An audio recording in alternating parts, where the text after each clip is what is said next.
Início ao nosso culto com a leitura do Salmo, capítulo 62.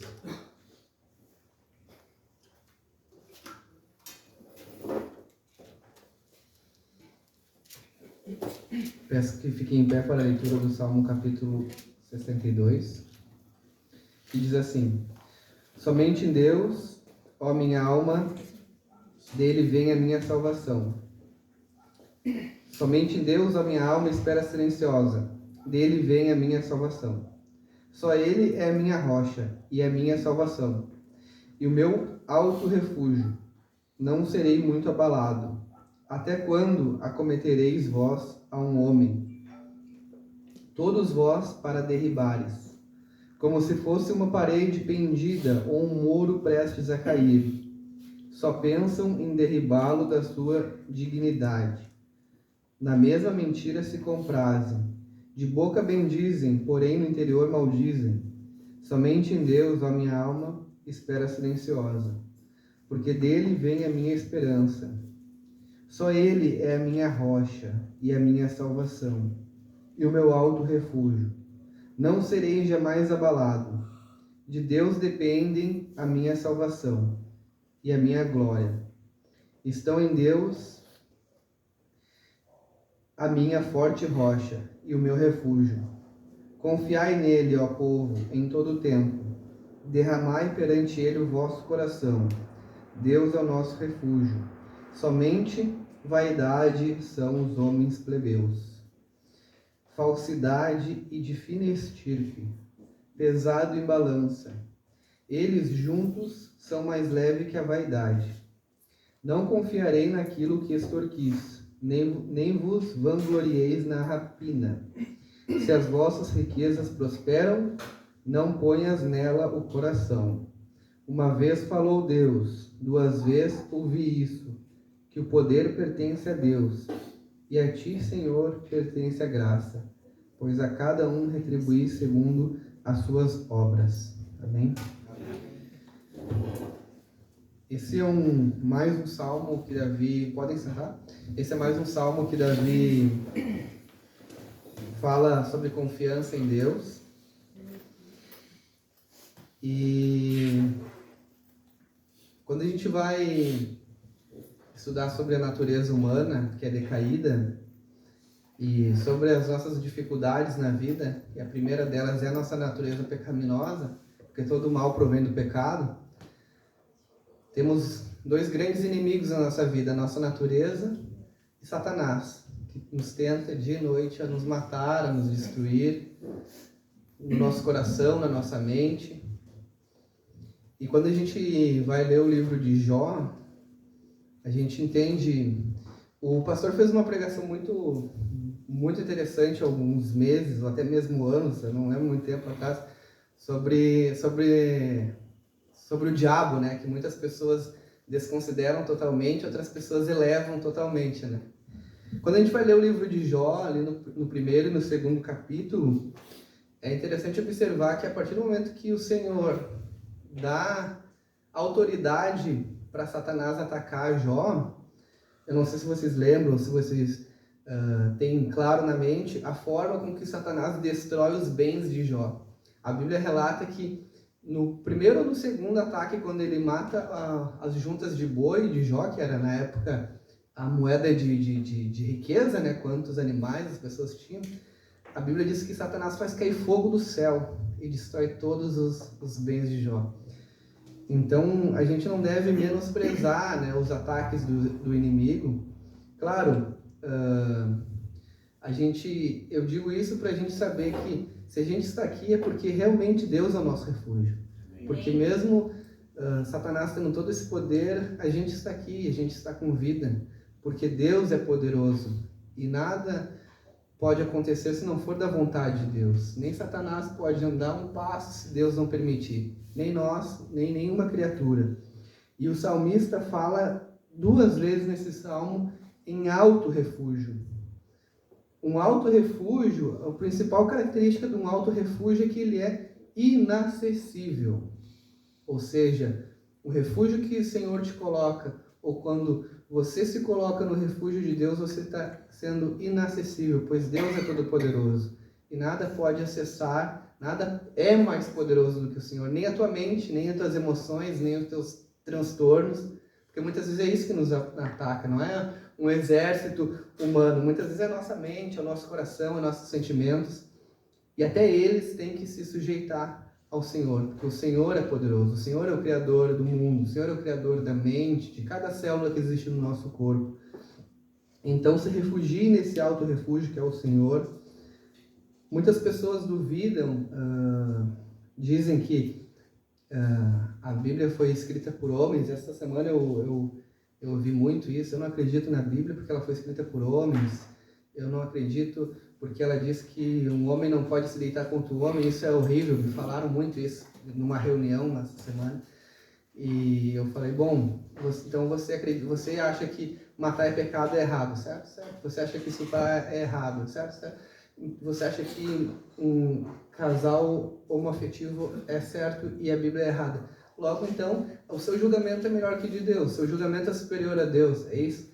Então, muitas pessoas dizem que a Bíblia ela é antiga, ela é escrita por homens.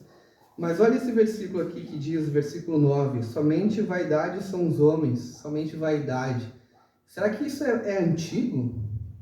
Será que hoje a gente não vive um mundo de vaidade, de Instagram, de corpo, de querer mostrar suas riquezas, querer ter vaidade, trazer coisas, se exaltar de alguma forma? Isso não é nada antigo. O Billy Graham falava que a Bíblia é mais atual do que o jornal que tu vai ler amanhã.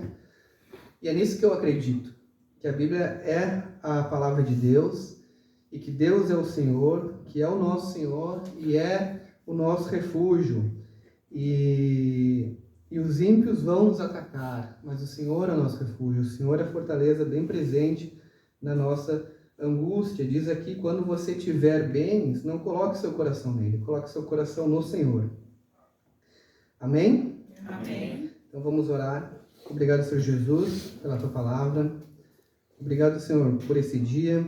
Obrigado pela confiança que temos em Ti. Obrigado, Senhor, pois o Senhor imputou essa confiança no nosso coração através do Teu maravilhoso Espírito. O Senhor nos regenera, nos santifica e nos justifica através da morte do nosso Senhor Jesus Cristo na cruz, Senhor. Que nós venhamos a Te glorificar, pois Tu é bendito, Senhor. Tu é maravilhoso e digno de ser louvado. Amém.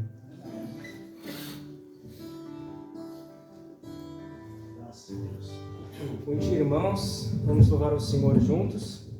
A canção que nós vamos cantar aqui, ela nos diz que há motivos sem fim para cantarmos e bendizer com louvores, por conta de nós termos em Jesus a esperança da vida eterna, de nós termos Deus encarnado que veio até nós por amor.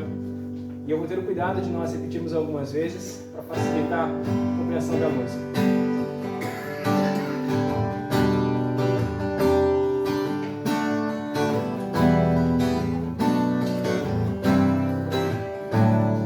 Se há motivo sem fim para cantar e bendizer com louvores aquele que veio a nós por amor, fez tudo novo e se faz presente. Se há motivo sem fim para cantar e bendizer com louvores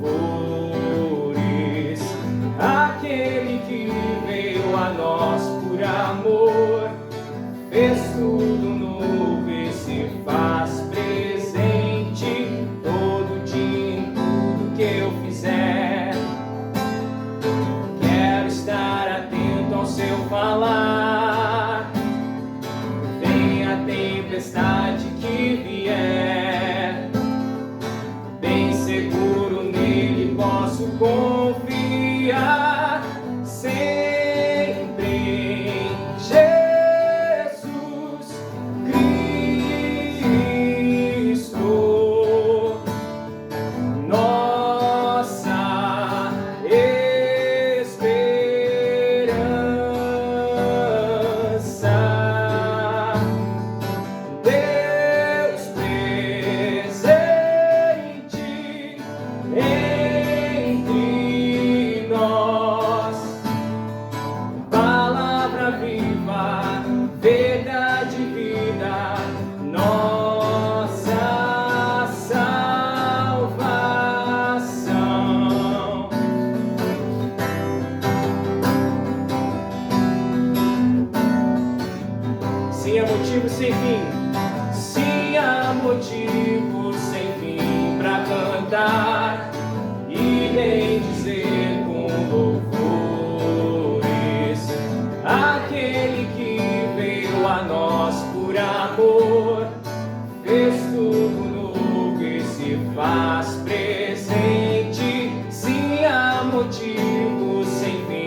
cantar e bendizer com louvores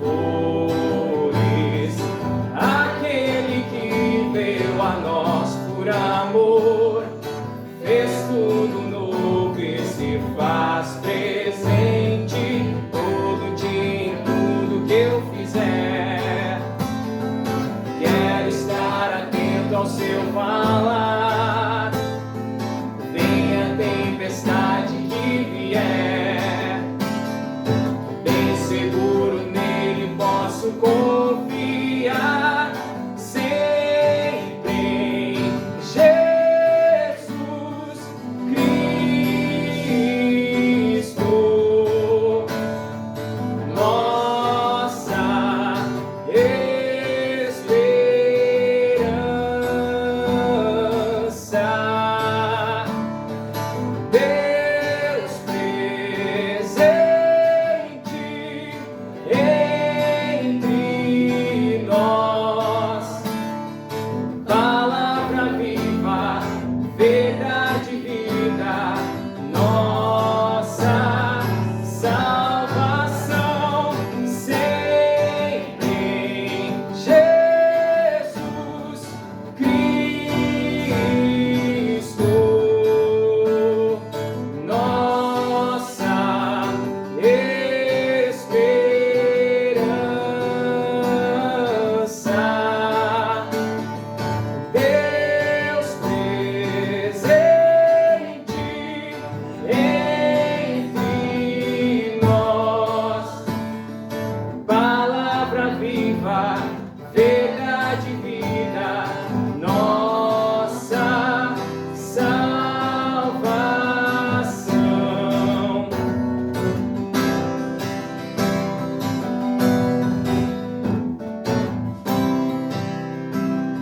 Sim, há motivo sem fim pra cantar e bendizer com louvores aquele que veio a nós por amor, fez tudo novo e se faz presente. Sim, há motivo sem fim pra cantar e bendizer com louvores aquele que veio a nós por amor, fez tudo novo e se faz presente.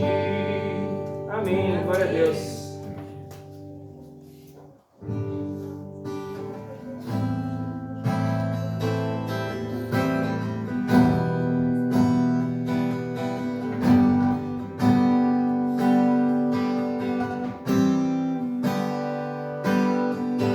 Em Cristo estou e espero, para este mundo morto estou.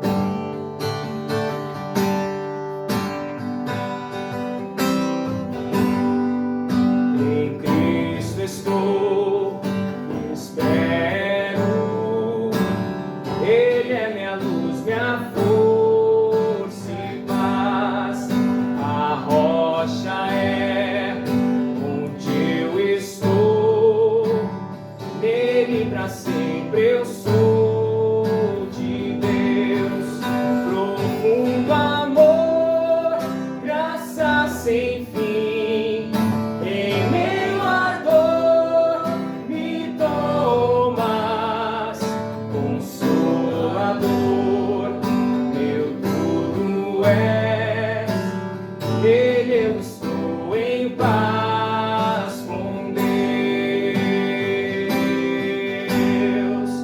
Em Cristo estou e vivo, para este mundo morto estou, pois seu amor me inundou, vivo eu estou só pra Jesus, pois lá na cruz ele morreu, em meu lugar se entregou, pra sempre estou seguro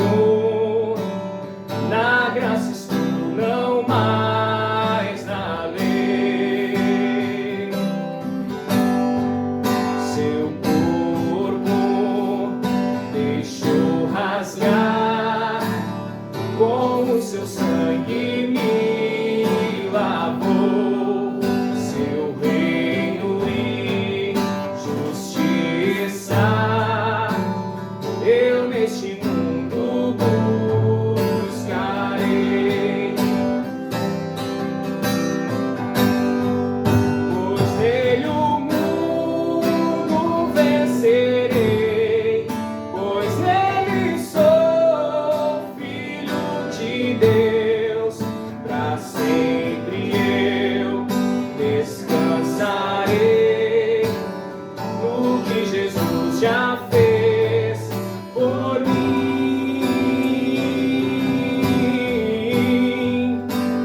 Em Cristo estou, não vou temer, rocha eterna Ele é, pra nele posso descansar.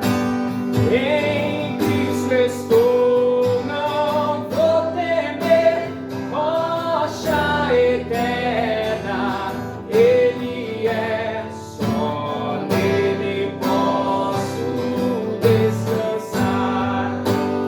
Em Cristo estou, não vou temer, rocha eterna Ele é, só nele posso descansar.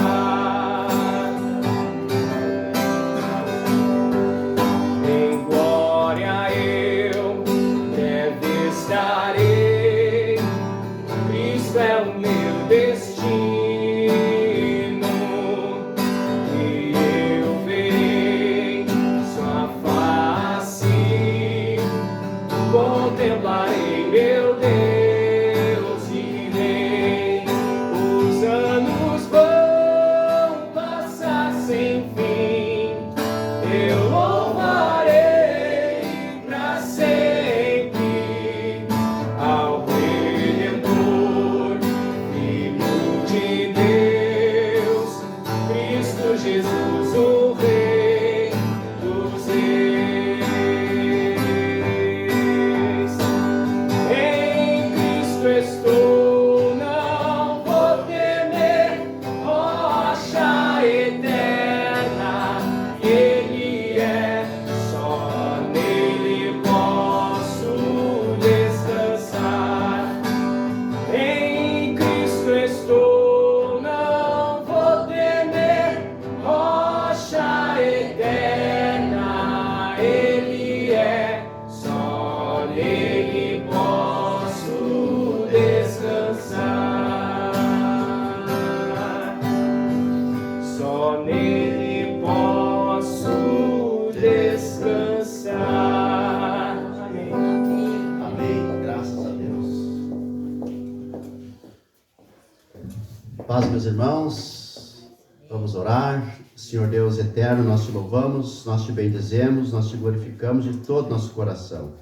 Louvado seja o Senhor, bendito seja o Senhor que nos dá vida, bendito seja o Senhor que perdoa nossos pecados, bendito seja o Senhor que nos dá vida eterna, bendito seja o nosso Deus por seu Filho Jesus Cristo, nosso Senhor, pelo Espírito Santo, nosso Consolador, pela vida, pelo culto, pelo domingo, pela igreja. Louvado seja o nome do Senhor, bendito seja o nome do Senhor. Nós te glorificamos, Senhor, nós te exaltamos, Senhor, de todo o nosso coração. Louvado seja, exaltado seja, glorificado seja o Pai, o Filho e o Espírito Santo. Amém. Amém. Podem sentar, meus irmãos. Louvamos ao Senhor, bendizemos ao Senhor por seu amor, por sua bondade, por sua infinita graça, por sua infinita graça. Meus irmãos, imediatamente, nós vamos ter agora uma cerimônia que é a gente receber, um casal, o João e a Kathleen, que estão vindo, com a gente já há algum tempo, e já estão fazendo já um mês, mais de um mês de catequese e já estão, seguros, e daquilo que eles querem. E a Kathleen, a gente se conhece desde que ela era pequena, e o João depois chegou e casou com a Kathleen, Eu fui professor de teologia da mãe da Kathleen, que maravilha, não sou pastor da mãe, mas agora vou ser pastor da filha, são os resultados das providências, da providência divina.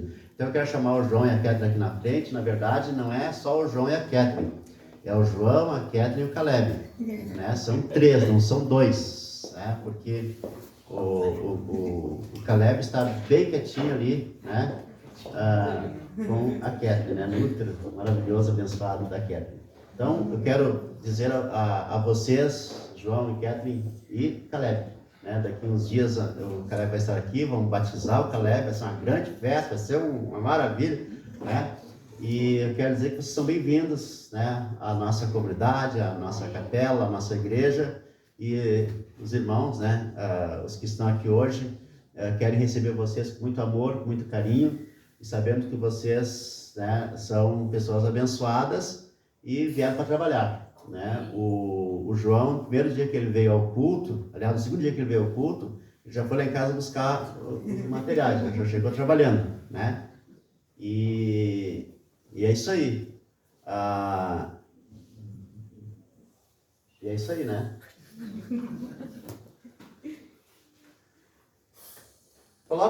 Dá para colocar o credo apostólico ali, né?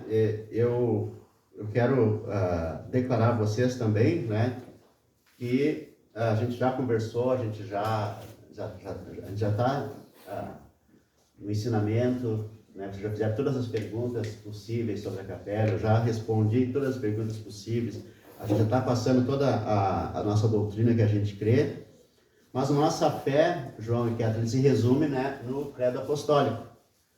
Eu disse para eles fazer uma colinha, mas eles, né, vocês querem a colinha do credo apostólico? Não precisa. Tem de membresia. Olha ali, ó. Deixa eu... Traz aqui, como eu fiz com o Alex, agora está me cobrando que eu faço igual. Olha aí, ó. Viu só?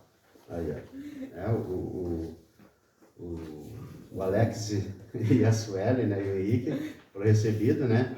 E olha só, eu não ia fazer isso aqui, eu vou ter que fazer agora, né? Olha só, vou ter que fazer agora. Então,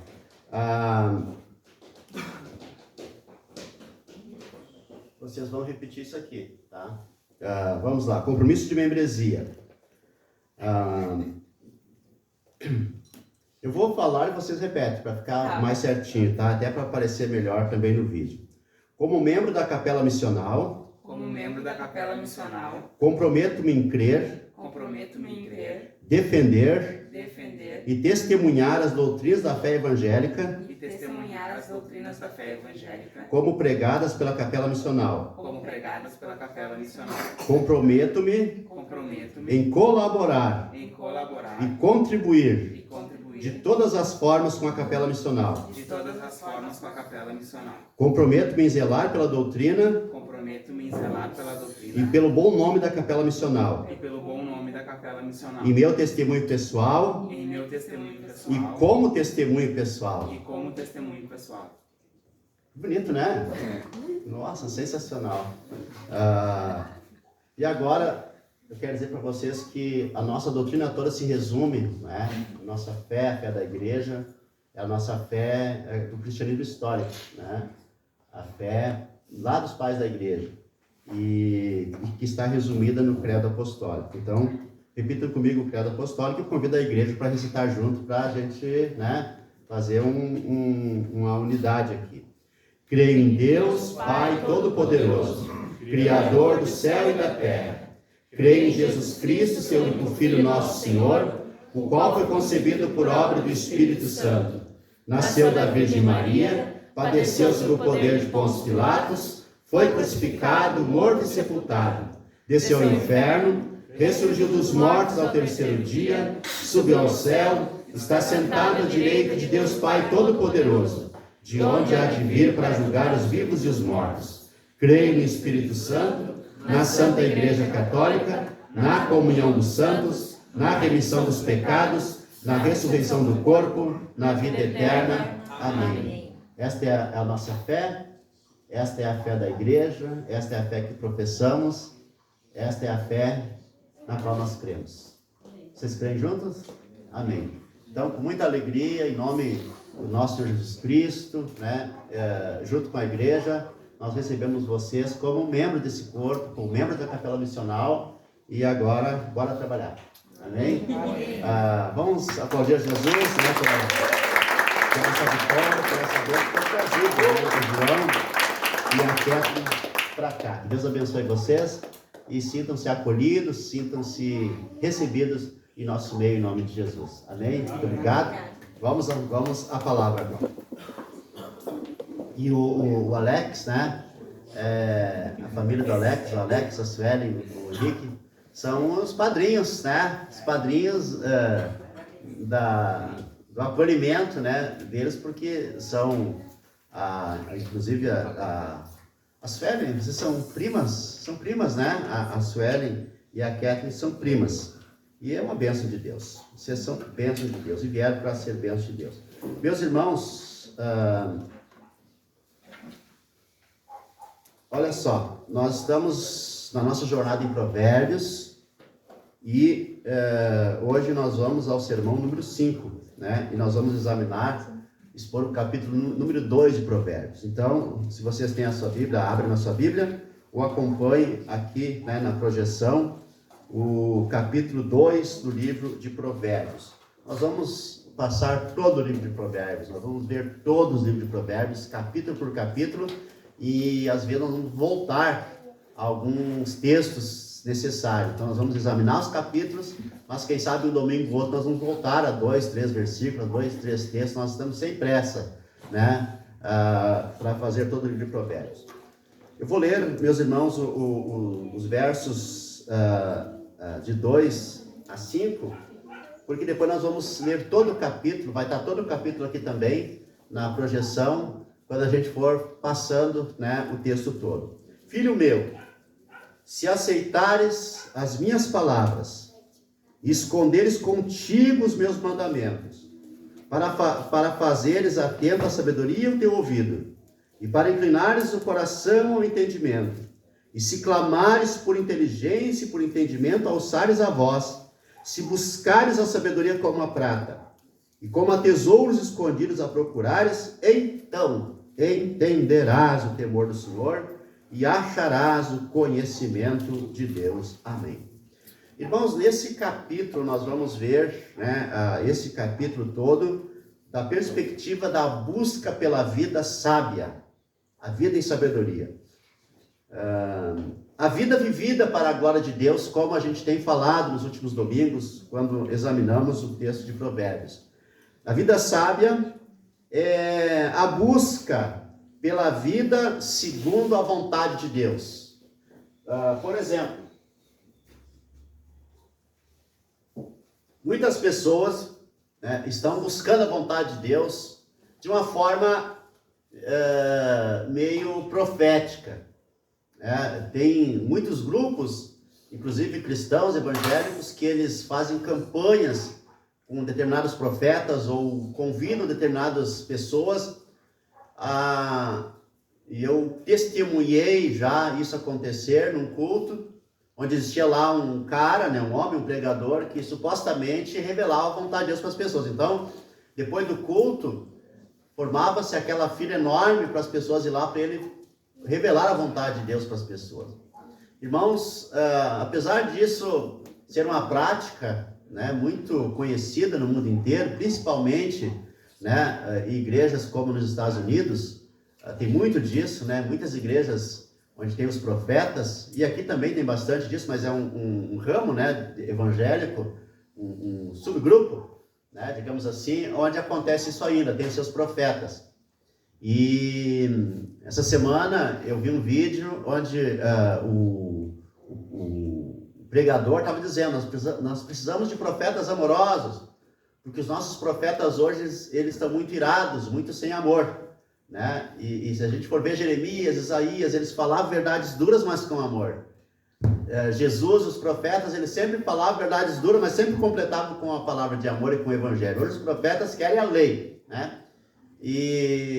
Só que, irmãos, não é esta a maneira correta de buscar a vontade de Deus. Por exemplo, qual é a vontade de Deus para a nossa vida?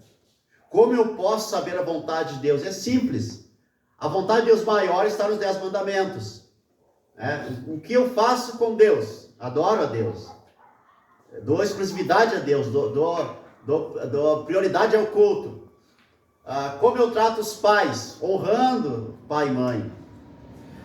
Como eu trato meu próximo, zelando pela vida dele. Não matarás é zelar pela vida do próximo.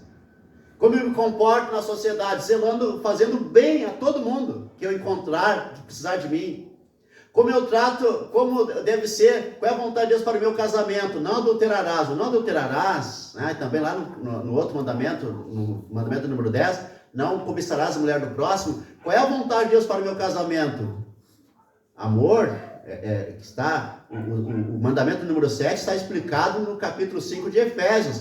Um marido que ama a esposa, segundo o modelo de Cristo, e uma esposa que respeita, porque respeitar é uma linguagem do amor, né, digamos assim, amar com respeito o seu marido. Ou seja, tratar, que haja zelo, que haja amor, que haja compreensão, que haja carinho, que haja doação um ao outro. É assim que é a vontade de Deus. Que é a vontade de Deus para meus filhos?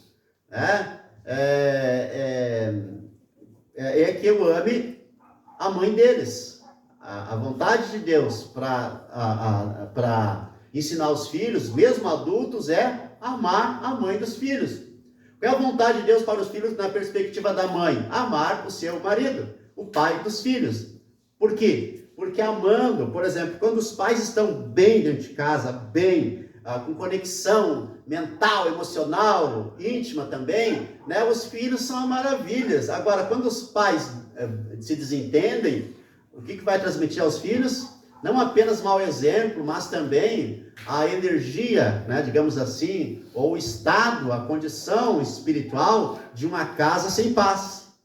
E se os pais estão sem paz, os filhos estarão sem paz também. Então, como educar melhor os filhos?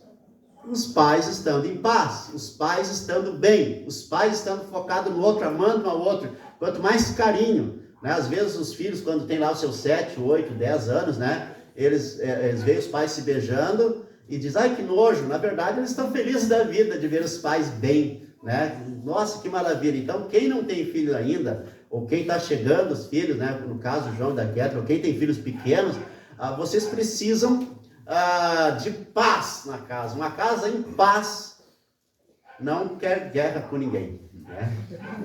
Que maravilha. Então, meus irmãos, a vontade de Deus está nos 10 mandamentos e em uma extensão maior está na palavra de Deus. Então, a busca pela vida sábia é a busca pela vida segundo a vontade de Deus, é a vida vivida para a glória de Deus, e o lugar por excelência para buscar a vontade de Deus é a palavra de Deus. O Salmo 119, verso 5 diz, lâmpada para os meus pés e luz para o meu caminho é a tua palavra. Então, nesse texto aqui, meus irmãos, nós vamos ter essa busca, né, pela vida sábia. Eu quero mostrar aqui em 4 passos.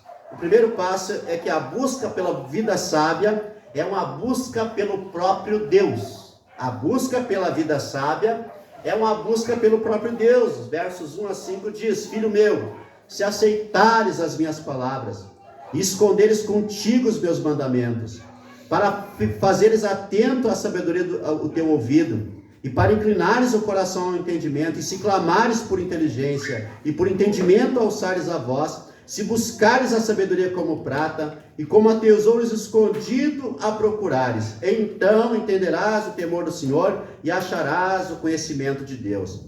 Então, nos versos 1 a 3, nos diz aceitar a palavra, esconder o mandamento, ficar atento à sabedoria, inclinar o coração ao entendimento, clamar por sabedoria, gritar por entendimento. Ou seja, tal é a importância da busca dessa vida sábia.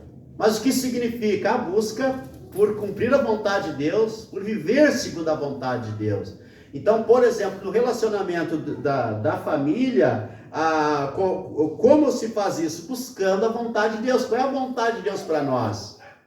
Quando a gente não tem a vontade de Deus, a gente acaba vivendo, né, uma disfuncionalidade na casa, na vida. E pode ter certeza, aqueles cônjuges, né, aqueles casais que vivem brigando, discutindo, disputando razões, eles vão criar filhos, né, com a mente, com as emoções, né, bem dissociadas, e vão criar também relacionamentos disfuncionais mais tarde. Essa é a verdade. Agora, há um resgate nisso, né? Às vezes, uma menina, por exemplo, que se cria numa família disfuncional, ela encontra um homem, né, que ampara, que acolhe por providência divina, porque alguém estava orando, alguém estava buscando, ou Deus tinha um plano específico, né, na igreja com aquela pessoa. É por isso, meus irmãos, que para a gente, e aí não tem conversa, para a gente fazer bem a obra de Deus, a gente precisa estar bem em todas as questões na nossa casa. Em todas as questões da nossa casa. Caso contrário, nós vamos estar fazendo a obra de Deus de uma forma muito despreocupada com a vontade de Deus. Também, aqui diz nessa porção do texto que nós precisamos buscar a sabedoria como bem mais precioso, né, no verso 4. E também vai dizer aqui nesta porção que o resultado dessa busca toda é entender o temor do Senhor e achar o conhecimento de Deus, como diz o verso 5. Então, entenderás o temor do Senhor e acharás o conhecimento de Deus. E quando a Bíblia fala em achar o conhecimento de Deus, a gente acha o próprio Deus. Quando a gente entende, né, quando a gente acha conhecer a Deus, é encontrar o próprio Deus. Conhecer a Deus é encontrar o próprio Deus, é experimentar o próprio Deus, na pessoa do Pai, na pessoa do Filho e na pessoa do Espírito Santo. Amém, meus irmãos? É assim que nós devemos viver. É nesse caminho que nós devemos viver. Mas o segundo caminho, meus irmãos, que eu quero mostrar para vocês, é que a busca pela vida sábia é uma busca da vontade de Deus para a vida, como eu falei na introdução, dos versos 5 ao 9, aliás, versos 6 ao 9, né? Porque o Senhor dá a sabedoria, e da sua boca vem a inteligência e o entendimento. Verso 7, ele reserva a verdadeira sabedoria para os retos, é escudo para os que caminham na sinceridade, guarda as veredas do juízo e conserva o caminho dos seus santos. Então entenderás justiça, juízo e equidade e todas as boas veredas. Irmãos, os mandamentos do Senhor são a fonte da sabedoria. E a sabedoria não é algo meramente intelectual que a gente vai aprender apenas com a razão, apenas com o nosso intelecto, mas sim uma compreensão profunda da vontade de Deus. Eu diria, uma compreensão espiritual da vontade de Deus. E a habilidade de aplicar a vontade de Deus em todas as áreas de nossa vida. Por exemplo, quando não há sabedoria, a gente pode até ler: honra teu pai e tua mãe, mas não honrá-los, porque a gente não sabe como.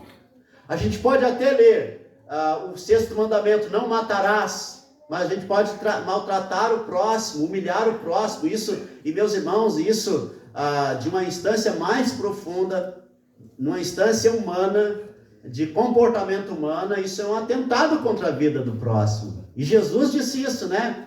Aliás, o apóstolo João disse isso: aquele que não ama o seu irmão é assassino. Olha que coisa extraordinária. Então, não amar o irmão ou não amar o próximo é descumprir o 6º mandamento. Está matando o irmão. Isso não é uma aplicação simbólica e nem uma aplicação metafórica que eu estou falando, e nem uma aplicação prática que eu estou falando, é uma aplicação da própria Bíblia. Aquele que odeia o seu irmão, assassina o seu irmão. Aquele que odeia o próximo, mata o próximo. É como se estivesse matando. Por quê? Irmãos, quando eu odeio alguém, eu estou transmitindo a seguinte ideia: se eu pudesse, eu matava. É sério. Se eu pudesse, eu matava. Quando a gente odeia alguém, ou quando a gente reprova o comportamento de alguém assim de forma odiosa, a gente está dizendo: se eu pudesse, eu eliminava. Tanto é que quando um cristão, e hoje está muito na moda, tá? Irmãos, eu quero falar o seguinte para vocês: não vão atrás desses caras da internet que dizem a seguinte coisa, né? Outro dia eu vi um vídeo, né, de alguém dizendo, de um pastor dizendo: nós precisamos de homens que orem, né, para Deus quebrar a mandíbula do Lula, né? Deus matar né, fazer juízo, como nos Salmos. Irmãos, um cristão não deve orar nem para quebrar a mandíbula do Lula, nem para quebrar a mandíbula de quem quer que seja. A gente pode não gostar, a gente pode não aprovar, a gente pode não seguir, a gente pode discordar, a gente pode até chamar, né, que são das trevas, mas jamais a gente poderia dizer, mata. Ah, mas aí, qual é o fundamento dessa teologia? Os salmos imprecatórios. Você sabe o que são os salmos imprecatórios? Vocês não sabem, né? Pois é, lá no Salmo 137 diz o Salmo, né, sobre 136, 137, acho que é 136, né? Deixa eu conferir aqui para o pessoal lá da internet, né, os meus obreiros que estão me vendo, e os que estão aqui, é Salmo 137 mesmo, tá? Vocês falaram isso, estou certo. Eles nem falaram, eu já estou falando, né? Então, assim, o Salmo 137, no final diz assim, ó, verso 8, filha da Babilônia, que hás de ser destruída, feliz aquele que te der o pago do mal que nos fizeste, feliz aquele que pegar teus filhos e esmagá-los contra a pedra. É uma coisa forte, né? Um desejo forte. Como assim, feliz aquele? Está no Salmo, né? E o Salmo começa, à margem dos rios da Babilônia, nós nos assentávamos e chorávamos, lembrando de Sião, nos salgueiros que lá havia, pendurávamos as nossas harpas, pois aqueles que nos levaram cativos nos pediam canções, e os nossos opressores que fizéssemos alegres, dizendo, entoai-nos algum dos cânticos de Sião. Como, porém, haveríamos de entoar o canto do Senhor em terra estranha? Se eu de ti me esquecer, ó Jerusalém, que se resseque a minha mão direita. Ou seja, ele está fazendo uma imprecação contra si mesmo também, né? Ele está extremamente magoado, ele está extremamente afundado numa amargura quando ele ora. Apegue-se minha língua ao paladar, se não me lembrar de ti, se não preferir eu, Jerusalém, a minha maior alegria. Contra os filhos de Edom, lembra-te, Senhor. Olha só, aqui começa as imprecações contra os outros. Contra os filhos de Edom, lembra-te, Senhor, do dia de Jerusalém, pois diziam, arrasai-a, arrasai até os fundamentos. Filhas da Babilônia, que hás de ser destruída. Feliz aquele que te der o pago do mal que nos fizeste. Feliz aquele que pegar teus filhos e esmagá-los contra a pedra.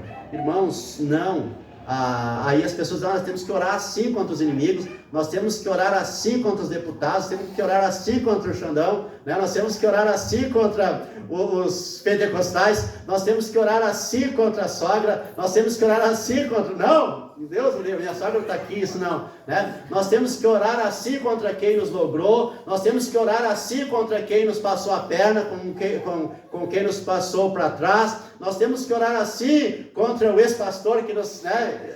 Não é assim, meus irmãos, não é assim, porque a oração, eu ensino para vocês desde os primeiros dias da capela, os salmos, meus irmãos, os salmos, eles são cristológicos na última instância, é Cristo orando em nosso lugar. Então nós não precisamos orar assim, essa não é a nossa oração, esta é a oração de Cristo. Isso só vai se cumprir no juízo final.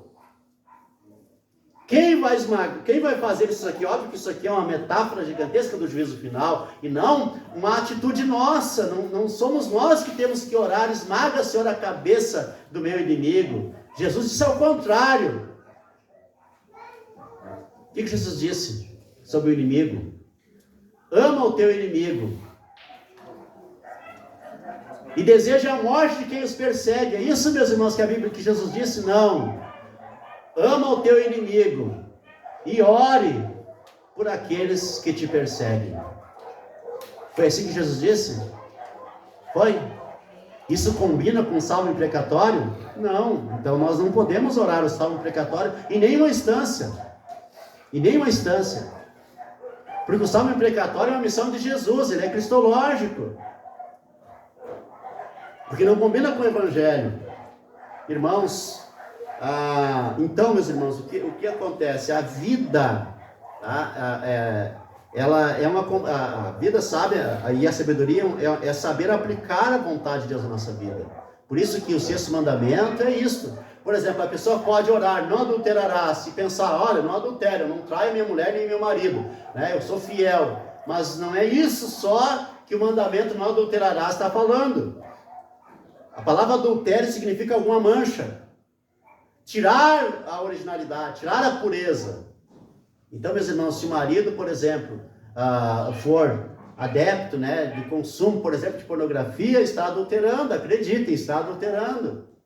Se o marido ficar curtindo fotos, né, de menininhas, de meninas ou de mulheres lá na internet, está adulterando.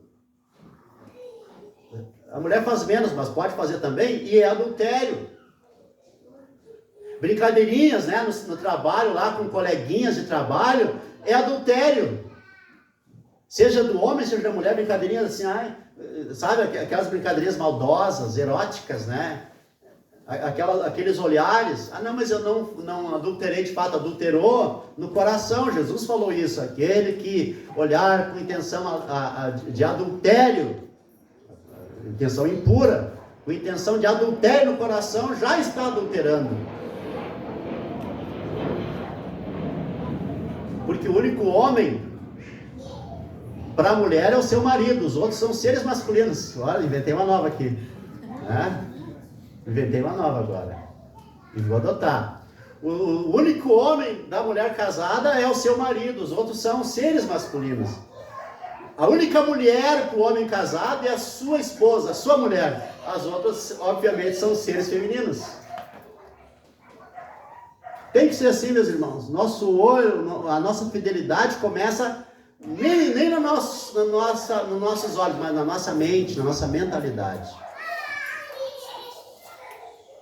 Olha que mulher bonita.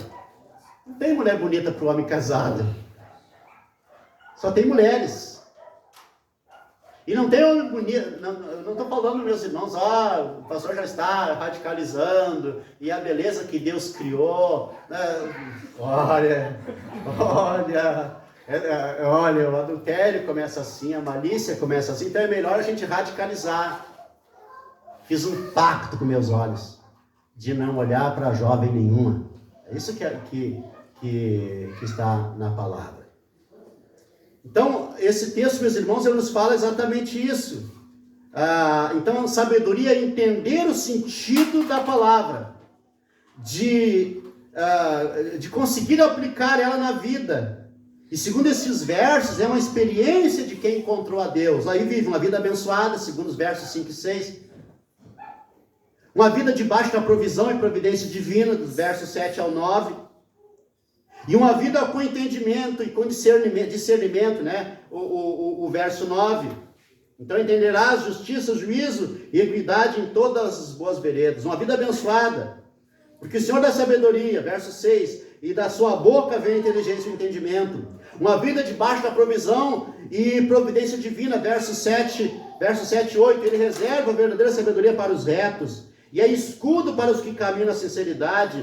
Guarda as veredas do juízo e conserva o caminho dos seus santos. Vida na sabedoria nos leva a uma vida também na providência divina. Confiar, viver debaixo da providência divina. O terceiro caminho, meus irmãos, que eu quero apresentar para vocês, é que a busca pela vida sábia é na prática a busca pela integridade moral e espiritual. Do verso 10 ao 19... Porquanto a sabedoria entrará no teu coração, e o conhecimento será agradável à tua alma. O bom siso, o bom senso, né, te guardará, e a inteligência te conservará. Acompanhe, meus irmãos, aqui o texto. Para te livrar do caminho do mal, e do homem que diz coisas perversas, dos que deixam as veredas da retidão para andarem pelos caminhos das trevas, que se alegram de fazer o mal, folgam com as perversidades dos maus, seguem veredas tortuosas e se desviam nos seus caminhos, para te livrar da mulher adúltera, da estrangeira que lisonjeia com palavras, a qual deixa o amigo da sua mocidade, se esquece da aliança do seu Deus. O amigo da sua mocidade aqui é o marido, que na época eram prometidos desde crianças, né? Verso 18, porque a sua casa se inclina para a morte, e as suas veredas para o reino das sombras da morte. E todos que se dirigem a essa mulher não voltarão e não atinarão com as veredas da vida. Aqui nesses versos, né, nós temos os benefícios da vida sábia.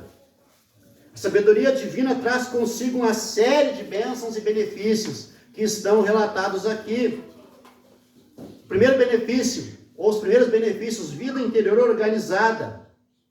Vida interior organizada, ordenada, mente, emoções, vontade, tudo aquilo que forma a nossa biografia é organizado pela palavra de Deus. Versos 10 e 11. A sabedoria entrará no teu coração, o conhecimento será agradável à tua alma, o bom senso te guardará e a inteligência te conservará. Uma outra bênção que a vida na sabedoria traz é que ela ordena também o nosso comportamento, o nosso caráter. Né? Veja bem, se no início aqui ela organiza a nossa personalidade, a nossa biografia, aquilo que nós realmente somos, aquilo que nós trazemos, né? Tanto geneticamente, e hoje, quando a Camila me mostrou a roupa que ela vinha, né? Ela mostrou que estava bonita, mas é a roupa de sempre. Né? E aí eu disse, tu tem a roupa que cola no corpo. A mãe dela já me olhou, né? Como quem diz, tal filho é tal pai. Né? Tal filho é tal pai. Isso é genética. Aí eu disse, essa genética, e a Ari disse, a genética é linda, e realmente é. Apesar da gente trazer genética, né, coisas da genética que não são boas também, como o pecado original, como o padrão de comportamento, né, familiar, que não tem nada a ver com maldição hereditária. E inclusive hoje, alguns anos atrás existiam as quebras de maldições, mas era apenas uma declaração, né, de palavras. Quando a quebra de um comportamento herdado, ele precisa tem algumas palavras que definem isso, né? Uma renovação, uma transformação, um gestalt, por aí vai, né? Uma mudança radical, né? Que confronte aquilo que a gente traz no inconsciente, ou seja, aquilo que a gente aprendeu sem saber que estava aprendendo em determinadas fases da vida, e aquilo fica recalcado, aquilo fica dentro de nós. E a palavra de Deus ordena isso. Mas a palavra de Deus também ordena o nosso comportamento. Versos 12 a 15. Para te livrar do caminho do mal e do homem que diz coisas perversas, dos que deixam as veredas da retidão para andarem pelo caminho das trevas, que se alegram de fazer mal, folgam com as perversidades dos maus, seguem veredas tortuosas e se desviam dos seus caminhos. Ou seja, a palavra de Deus ordena até o nosso comportamento, ela traz equilíbrio, ela traz essa ordem, porque a palavra de Deus ela dá uma ordem à nossa mente. E hoje, meus irmãos, na neurociências, né, se descobriu técnicas de mudar padrões, de mudar comportamentos, né, chamada neuroplasticidade, ou seja, técnicas para criar novas sinapses, né, no cérebro, enfim, para fazer a pessoa mudar o comportamento através dessas técnicas.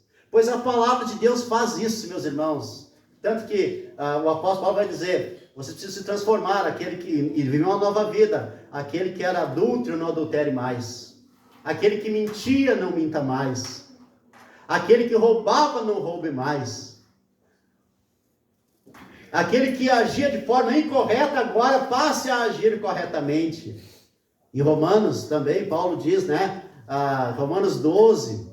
Não vos conformeis com esse mundo, ou seja, com a cultura, com a maneira de agir, com as mensagens subliminares da cultura que afetam o nosso comportamento. Paulo diz, não se conforme com esse século, com esse mundo, com essa cultura, mas transformai-vos pela renovação, né, da vossa mente.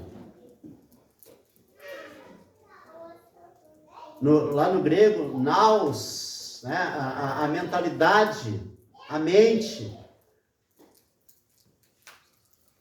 Transforme a mente, que está além, né? A mente é além do psique, além daquilo que a gente traz como bagagem, como biografia. A mente é tão poderosa que ela é capaz de por meio da vontade, fazer a gente superar comportamentos aprendidos, padrões aprendidos. A nossa mente é poderosa, Deus capacitou a nossa mente para isso, para a gente tomar decisões.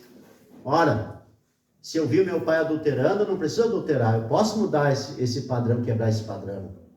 Se eu tive um pai e uma mãe cruéis, eu posso mudar esse comportamento com os meus filhos e não repetir, porque lá dentro, lá no inconsciente da gente, a gente diz o seguinte: eu vou me vingar. Não é consciente, é inconsciente. Eu vou me vingar dos meus filhos.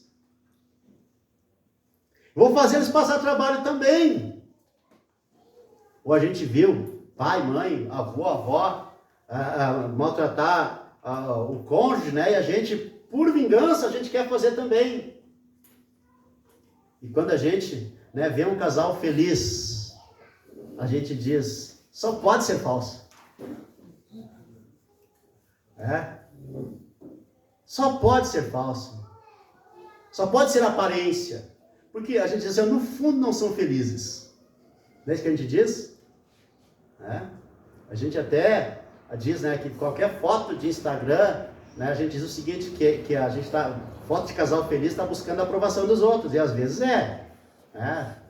olha eu aqui fazendo interpretação já, e às vezes a gente sabe disso, que é buscar a aprovação dos outros, mas não significa que não sejam felizes também. Mas às vezes a gente vê realmente, casais aparentemente felizes, que em casa a vida deles é um inferno.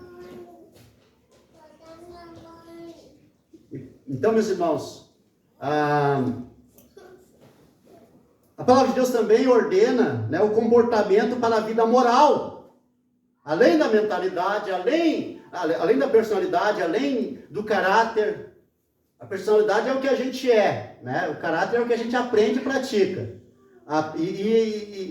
Mas também tem o comportamento, que é o resultado disso. Ela ordena o comportamento para a vida moral, versos 16 ao 19, para te livrar da mulher adúltera, da estrangeira que lisonjeia com palavras, a qual deixa o amigo da sua mocidade e se esquece da aliança do seu Deus, porque a sua casa se inclina para a morte e as suas veredas para o reino das sombras da morte. E todos que se dirigem a essa mulher não voltarão e não atinarão com as veredas da vida. Então aqui está falando de ordenamento para a vida moral. Óbvio que aqui está falando para a mulher, mas a mulher em Provérbios, ela é símbolo também da vida ímpia. Ela é símbolo, a mulher imoral em Provérbios, além de representar verdadeiramente uma mulher imoral, ela também representa e aponta para uma vida imoral. Então, meus irmãos, a palavra que está dizendo aqui, que Deus também, que a sabedoria ordena a nossa vida moral. Por exemplo, quando eu estou à beira de me comportar mal, eu lembro da palavra. O Espírito de Deus, ele traz a palavra à minha mente e me ordena moralmente. E aí ele está dizendo aqui, fuja da mulher adúltera. No sentido, fuja de qualquer imoralidade. Fuja de qualquer imoralidade, afaste-se de qualquer imoralidade, de qualquer comportamento imoral. E nós vamos falar muito disso aí em Provérbios. E o último caminho, meus irmãos, o quarto caminho, é que a busca pela vida sábia diferencia os bons dos maus, dos que buscam e fazem o bem, dos que vivem para si mesmos e promovem o mal, do verso 20 ao 22, que diz assim: andarás pelo caminho dos homens de bem, e guardarás as veredas dos justos, porque os retos habitarão a terra, e os íntegros permanecerão nela. Mas os perversos serão eliminados da terra, e os aleivosos, no original, os infiéis, as plantas falsas, as plantas não verdadeiras, os aleivosos serão dela desarraigados, arrancados da terra. Então, meus irmãos, o que está dizendo aqui para a gente finalizar? Que a busca sábia diferencia as pessoas boas das más. Como bons reformados, vocês vão dizer: mas não existe pessoas boas. Claro que existem pessoas boas.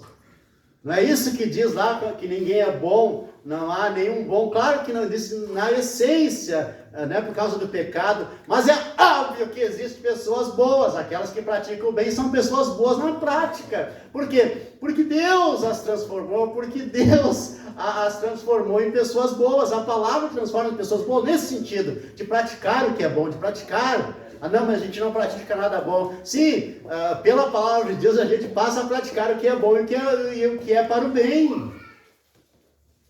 Os justos, não existe nenhum justo, não há um justo sequer, mas a Bíblia também diz, os justos serão na terra. Então, há ou não há justo? Nós temos que entender o que é esse justo. O justo é aquele tornado justo, aquele que Deus tornou justo, aquele que se alinhou à palavra de Deus. Aliás, essa semana teve uma boa matéria lá num dos grupos que a gente tem dos pregadores no WhatsApp, da questão Agostinho Lutero. Então a gente precisa fazer uma síntese dessas coisas aí para não ser radical. Não, isso nem é uma pessoa boa. Isso nem é boa na essência. Mas eu não sou uma pessoa do mal. Se alguém falar até do mal, não, eu sou do bem. Tu faz só coisa ruim. Não, eu faço coisas boas também. Não porque eu fui inclinado para isso, mas porque o Senhor me levou, a palavra me ordenou, a palavra ordenou a minha personalidade, a palavra ordenou o meu caráter e a palavra ordenou o meu comportamento, que é o resultado dessas duas coisas. Amém, meus irmãos? Então faça o bem. Não use a desculpa, mas todo mundo é pecador. Eu não sou todo mundo. Todo mundo adultéria, eu não sou todo mundo. Todo mundo erra, mas eu não sou todo mundo. Eu sou transformado pela palavra de Deus. Eu fui ordenado pela palavra de Deus. Óbvio, para que eu faça o bem, eu preciso da palavra de Deus. Eu preciso da sabedoria. É para isso que existem provérbios, para agir corretamente. Não é no capítulo 1 falou isso. Para você agir corretamente, para você se comportar corretamente. E aqui, para finalizar, nós temos aqui duas divisões também. Primeiro que a busca pela vida sábia e a sabedoria, aqueles que buscam formam uma cultura que glorifica a Deus. Versos 20 e 21. Que diz, assim andarás pelo caminho dos homens de bem e guardarás as veredas dos justos, porque os retos habitarão a terra e os íntegros permanecerão nela. Então, aqueles que buscam a sabedoria formam uma cultura que glorifica a Deus, que se destaca. O mundo todo está adulterando, o mundo todo está praticando mal, o mundo todo está formando uma cultura, né, de revolta, de cinismo, de mimimismo, né, vamos dizer assim. Mas nós, meus irmãos, seremos as pessoas equilibradas, aquelas pessoas que vão pegar o extremo de cá e o extremo de lá e vão dizer o seguinte: olha, pessoal, vamos viver em paz, vamos buscar. E Jesus disse para fazer isso. Bem-aventurados pacificadores, Jesus falou. Eu sou um pacificador. Eu sou um pacificador. Aliás, eu estou numa festa sexta-feira, uma pessoa, né, que eu nem lembrava que se lembrava de mim, chegou e disse: Rogério, pastor Rogério, que bom te ver. Eu quero te elogiar pelo teu comportamento, né, nas eleições, diz ele. Nas tuas redes, nas tuas coisas, porque tu demonstrou ser um pacificador, e eu sou um pacificador. Eu quero ser um pacificador. De vez em quando o pessoal me manda textos, e a minha leitura é completamente diferente. A minha leitura é: vamos pacificar, vamos viver bem, vamos viver em paz. Vamos acabar com por mim não existiria polarização. Porque eu sou um cristão, eu sou um pastor. E por fim, meus irmãos, a gente precisa formar uma cultura que glorifique a Deus. E por último, as pessoas que vivem a busca pela vida sábia não vivem sob o juízo divino, verso 22. Mas os perversos serão eliminados da terra, e os injustos, os aleivosos, as plantas ruins serão arrancados da terra. Aí é que vem a função o cumprimento das orações imprecatórias, o juízo divino. Mas aquele que busca a sabedoria não vive debaixo do juízo divino, porque ele não vive pecando. Ele não vive no pecado. Amém? Que Deus abençoe vocês. que a gente alcance este padrão de viver uma vida com sabedoria, ou seja, dentro da vontade de Deus. Então, antes de fazer qualquer coisa, pergunte, mas isso é vontade de Deus? Antes de fazer qualquer coisa, até para comer, mas isso é a vontade de Deus? Até para beber, isso é a vontade de Deus? No comportamento com os filhos, isso é a vontade de Deus? No comportamento com o cônjuge, isso é a vontade de Deus? Até para comprar alguma coisa, isso é a vontade de Deus? Não é buscar a vontade de Deus, mas é aplicar a vontade de Deus. Por exemplo, outro dia alguém me disse o seguinte, ou testemunhou, a gente precisa buscar a vontade de Deus até para estacionar o carro. Só que eu concordo, só que o pensamento dela é buscar, Senhor, é aqui, manda uma voz, né? Manda um sinal. Não, no nosso caso é aplicar a vontade de Deus na seguinte forma: prejudica alguém? Tranca o carro de alguém? É um lugar adequado para estacionar, no sentido de não ser um estacionamento proibido, coisa parecida? Porque um dia um cristão chegou, você sabe que não existe, na calçada não existe estacionamento privativo, se tem calçada, se tem rua ali não diz, tem, mas qualquer poderia colocar ali e não seria multado. Por exemplo, tem uma loja, tá? E tem na calçada ali os não estacionar, mas aqui não existe, qualquer que quiser estacionar ali pode, porque é rua, é público, então não existe, não pode estacionar em cima da calçada, né? Então, por exemplo, se alguém quisesse chegar ali, numa calçada, mesmo que esteja sinal, o amarelo, na vertical ali, e atrapalhar o pedestre, é proibido. Poderia ser multado, mesmo que seja uma loja, um banco ou raio que parca. Menos repartições públicas, porque eles têm o privilégio da ditadura, né? Mas outro dia um irmão cristão tinha lá os carros estacionados, né, na vertical, na frente, e estacionou ali. É lei.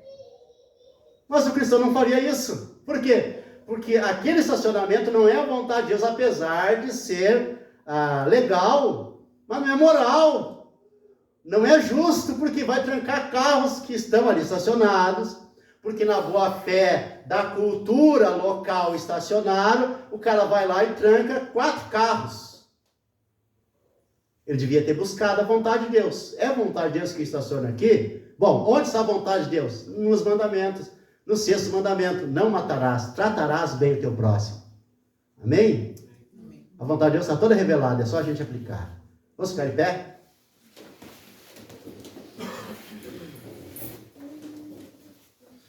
Senhor Deus eterno, nós te bendizemos, nós te glorificamos, nós te exaltamos, porque o Senhor sempre é bom. O Senhor sempre é bom, o Senhor sempre é bom. Por isso nós te damos graças, Senhor, pela vida, porque o Senhor sempre é bom e o Senhor sempre nos ensina. E que o teu nome seja glorificado. Amém. Amém. Meus irmãos, enquanto o Natan canta, né, e eu tomo uma água, nós vamos vir e vamos nos servir da mesa do Senhor, porque a mesa está posta, né, maravilhosamente posta aqui pelo Valdir, nosso diácono, e venham, enquanto o Natan canta, venham e sirvam-se na mesa do Senhor. Liberto eu fui de uma prisão, meu Salvador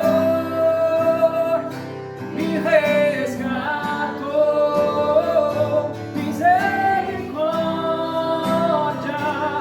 e perdão, eterno amor, Não fica mais. redenção, eterno amor e redenção, eterno amor e redenção.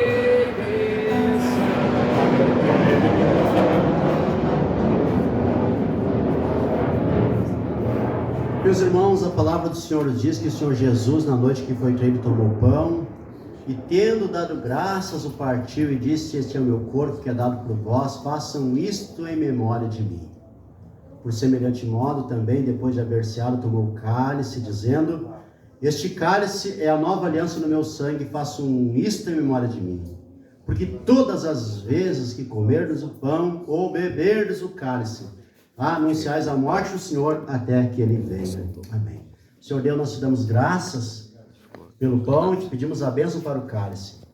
Porque a tua palavra diz, o Senhor mesmo diz que o teu corpo é verdadeira comida, o teu sangue é verdadeira bebida, no sentido de que nós recebemos os benefícios do corpo do Senhor pregado na cruz e do sangue do Senhor derramado na cruz.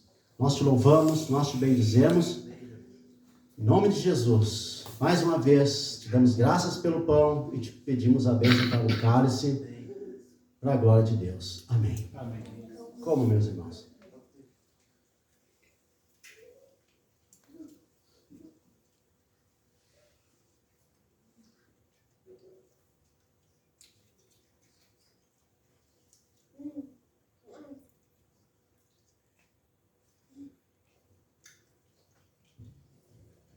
Graças a Deus.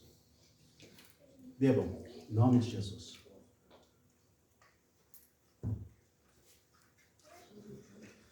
Bendito seja Deus. Louvado seja o Senhor, que sempre nos abençoa. Bendito seja o Senhor, que sempre é bom. Te damos graças, Senhor. Te pedimos que os benefícios da cruz sejam aplicados a cada um de nós diariamente, para a glória de Deus. Amém. Amém. Amém. Meus irmãos, vamos orar a oração do Senhor, depois receba a oração intercessória e a bênção apostólica. Pai nosso que estás nos céus, santificado seja o teu nome. Venha o teu reino, faça a tua vontade, assim na terra como no céu. O pão nosso de cada dia dá-nos hoje, e perdoa-nos as nossas dívidas, assim como nós temos perdoado aos nossos devedores. E não nos deixes cair em tentação, mas livra-nos do mal. Pois teu é o reino, o poder e a glória para sempre. Amém. Amém. Senhor Deus eterno, muito obrigado por este culto, por todos os irmãos aqui presentes. Também eu te peço a tua bênção para os irmãos que não puderam vir, que a tua bênção os alcance, Senhor, que todos sejam abençoados, grandes, pequenos, os casados, solteiros, mais velhos, os mais novos. Abençoa nossas crianças, Senhor, e dá saúde a cada um, Senhor, que o Senhor nos dê saúde nessa semana, provisões nessa semana e paz nessa semana, que a tua boa mão alcance a todos, cada casa, em nome de Jesus, para a glória de Deus. Nós te louvamos, Senhor, nós te bendizemos. Ao Pai, ao Filho, ao Espírito Santo, nós rendemos glórias. Amém. A graça do Senhor Jesus Cristo, o amor de Deus e a comunhão do Espírito Santo seja com todos vós. Amém.